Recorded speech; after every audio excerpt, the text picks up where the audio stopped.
L'actif ou emploi correspond à l'emploi des ressources dont dispose l'entreprise. Il est composé de trois grandes masses. L'actif immobilisé, l'actif circulant hors trésorerie et la trésorerie active.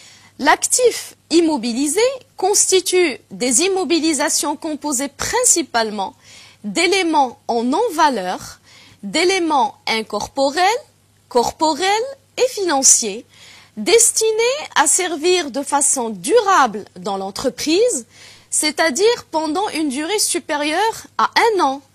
Il s'agit donc d'éléments qui ne se consomment pas par le premier usage.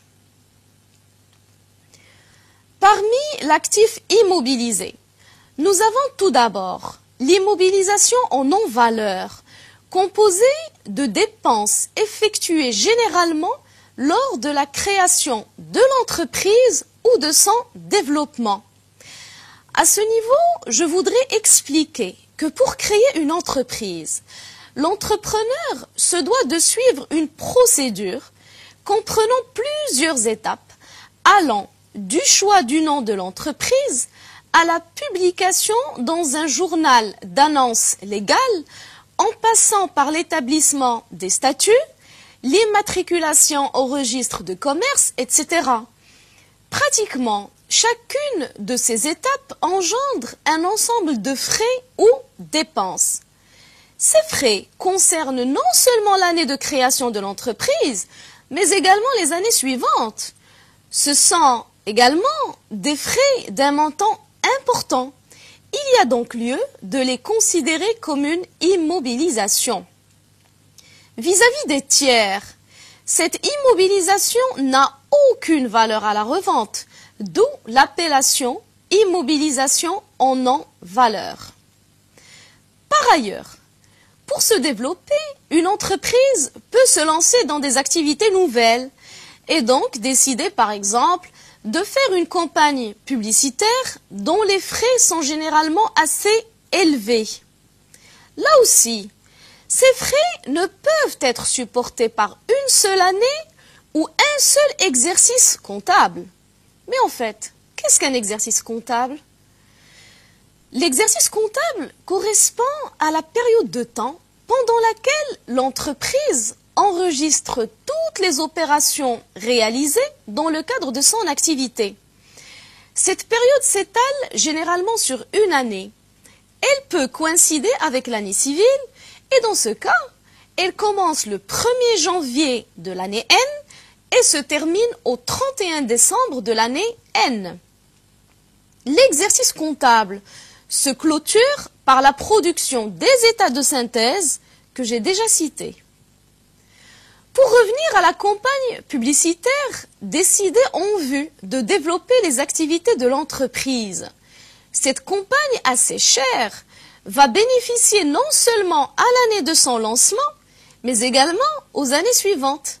C'est pour cela qu'on les considère comme une immobilisation, mais qui n'a aucune valeur vis-à-vis des tiers. La deuxième composante de l'actif immobilisé correspond aux immobilisations incorporelles.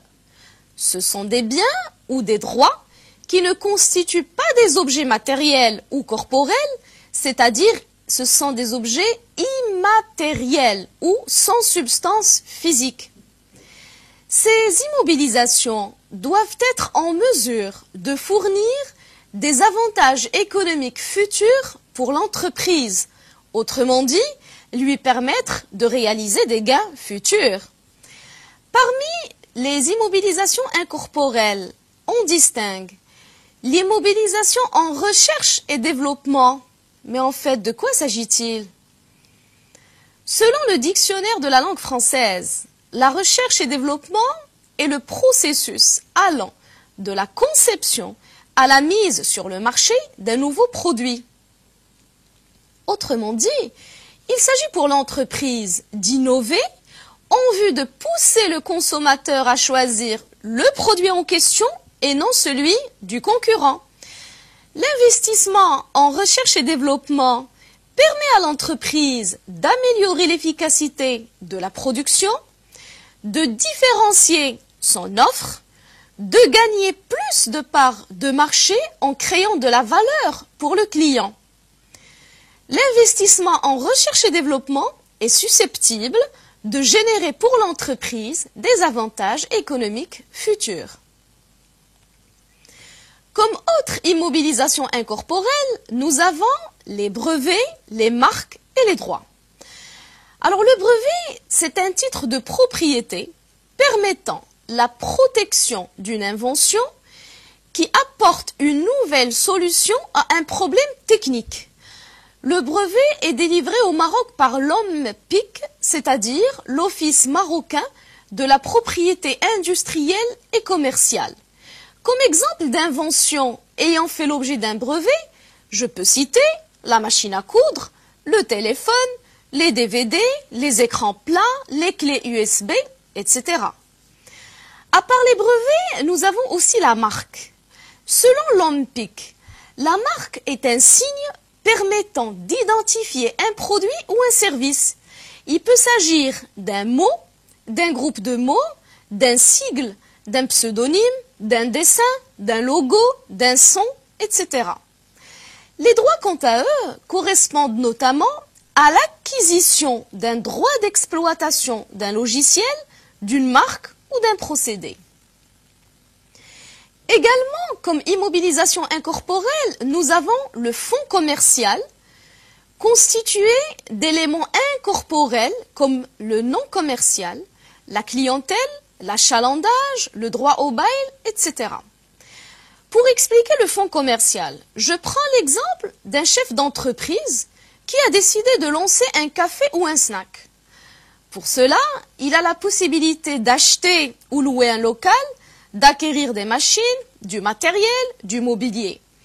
Comme il a la possibilité d'acheter un ancien café ou snack, c'est-à-dire payer en plus des murs, machines, matériel et mobilier, donc payer le droit de jouir d'une clientèle déjà constituée, d'un nom, d'une réputation, de la qualité de l'emplacement, etc. On dit alors que ce chef d'entreprise a acheté en plus des éléments corporels un fonds commercial ou élément incorporel.